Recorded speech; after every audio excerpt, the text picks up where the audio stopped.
de los enormes cambios que hoy hay, simplemente no ha habido muchos cambios básicos en la conducta del ser humano como en el tiempo de Jesús. La Biblia dice que los fariseos, los religiosos, le pidieron señal a Jesús.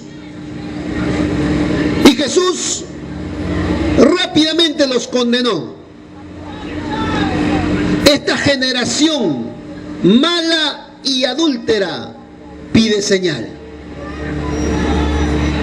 En ese tiempo, una generación mala, una generación llena de maldad, una generación terrible, donde todo su pensamiento era el mal.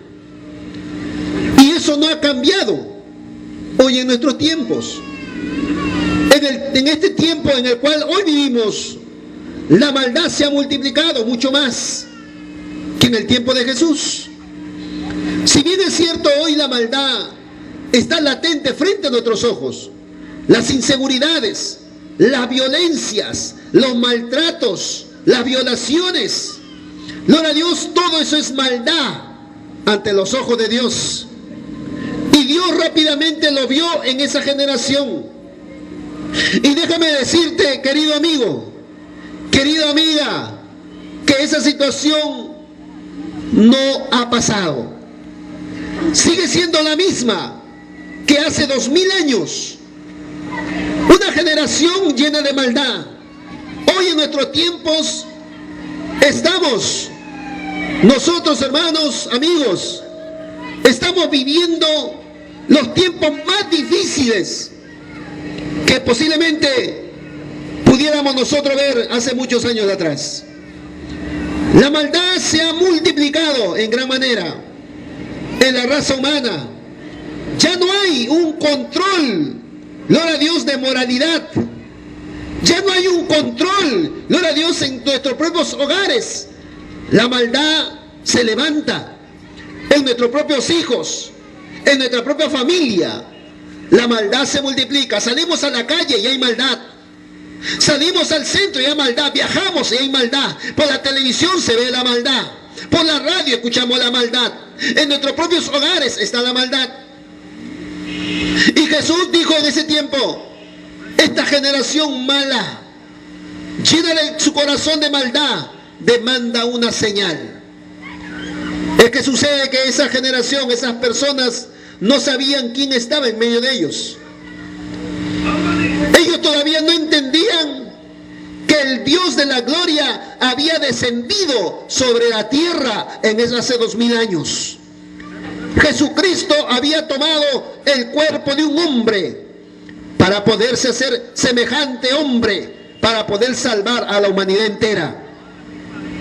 Por eso que cuando Él le pone un ejemplo y le dice que la reina de Saba había venido a escuchar la sabiduría de Salomón, Él pone el ejemplo que allí, en medio de ellos, había uno más grande que Salomón. Ese era Jesucristo. Jesús había venido a salvar lo que estaba perdido, ya que el hombre había perdido toda la comunión con su Dios. El día que Adán y Eva pecaron contra Dios, el día que Adán y Eva prefirieron la desobediencia a la obediencia de Dios, ese día perdieron toda comunicación con Dios. Ese día entró la muerte espiritual al ser humano. Ese día apareció el espíritu de la muerte física para la raza humana. El ser humano se perdió en su desobediencia. El ser humano se apartó de Dios y murió conforme Dios le había dicho: el día que comieres de ese fruto, de cierto te digo, ese día morirás. Y eso sucedió. El ser humano murió para Dios espiritualmente. Ya no había esa comunicación, ya no había esa relación con Dios. Por lo tanto, pasaron más de 2000 años, más. de 4000 años para que pueda suceder algo extraordinario en la historia. La maldad se multiplicó, el hombre hizo lo que quiso, gloria a Dios, violencias y muertes, homosexualismo y tantas cosas y tantas maldades que hubo en la historia. Muertes, robos, gloria a Dios, y tantas cosas aberrantes que la historia registra. Pero Jesús apareció dentro de la historia hace más de 2000 años. Apareció para salvar la raza humana, para salvar la creación del Padre, para salvar la creación de Dios. Porque el ser humano fue creado para la gloria y alabanza de su Dios. Aleluya. Para eso fue creado el ser humano, para que adore a su Dios, para que pueda reconocer a ese Dios, a ese Padre que tenga el cielo. Sin embargo, la desobediencia fue mucho más.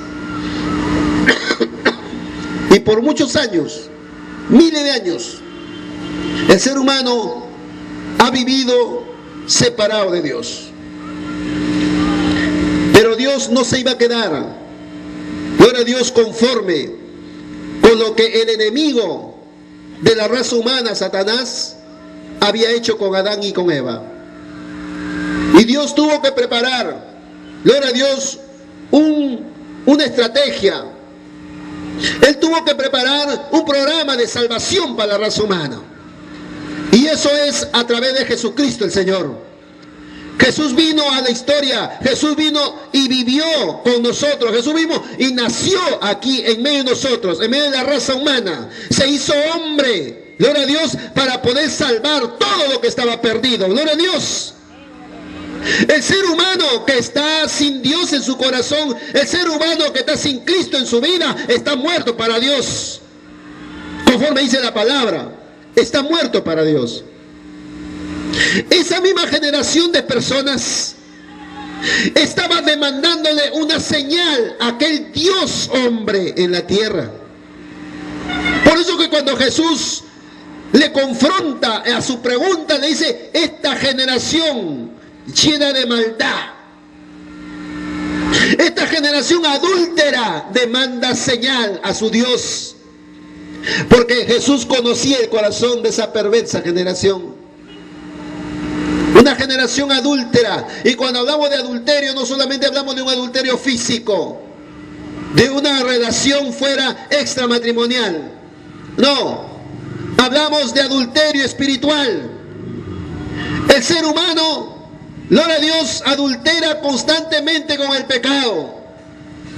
El ser humano no tiene temor. Las personas sin Dios no tienen temor de pecar contra su Dios. Mucha gente cree y dice conocer a Dios, pero sin embargo todo lo que ellos creen es religiosidad. Todo lo que ellos dicen creer es puro cuento.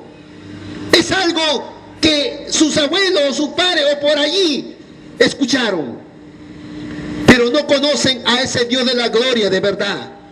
No conocen a ese Salvador que vino a morir en la cruz de Calvario hace 2000 años atrás.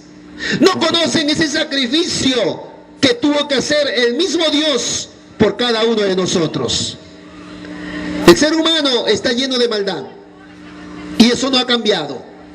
En el tiempo de Jesús había mucho adulterio, pero también había un adulterio espiritual, porque Israel tenía que vivir bajo las leyes y los mandamientos de Dios, pero sin embargo no lo hacían. Adulteraban todas las leyes y los mandamientos que Dios había dejado. Lo adulteraban y vivían a cuesta de las personas de aquellos tiempos. Eran personas de dinero, eran personas estafadores, eran personas ladronas que vivían de la religión. Hoy en este tiempo vivimos en este tiempo. Mucha gente vive de la religión. Los sacerdotes viven de la religión. El sacerdote católico vive de la religión. Hace poco estaba mirando una estadística, gloria a Dios, y un sacerdote gana 32,000 soles al mes. Imagínense, viven de la religión, viven de la creencia del ser humano. manteniendo en la ignorancia a las personas porque no le dicen la verdad. Gloria a Dios. En ese tiempo también sucedía lo mismo. Adulteran la palabra. Y Jesús conoce el corazón del ser humano. Jesús conoce el corazón de los religiosos. Los fariseos eran personas religiosas. Los escribas eran personas religiosas que conocían las leyes, que conocían la palabra, que conocían los mandamientos, pero sin embargo adulteraban la palabra y no decían la verdad al pueblo. Y hoy la misma situación sucede hoy en nuestros tiempos. La gente no dice la verdad, los religiosos no dicen la verdad, llevan a la condenación a tantas personas. Sin embargo, la maldad sigue aumentando y sigue multiplicando porque no hay nadie quien diga la verdad. Porque si el ser humano empieza a caminar sobre la verdad, entonces la maldad disminuiría. Porque tendrían a Dios en su vida y en sus hogares. Pero sin embargo no sucede eso. Hoy en nuestros tiempos, gloria a Dios, hermanos, la maldad se ha triplicado, multiplicado en gran manera. Gloria a Dios, ya hay inseguridad. No es seguro vivir en este tiempo.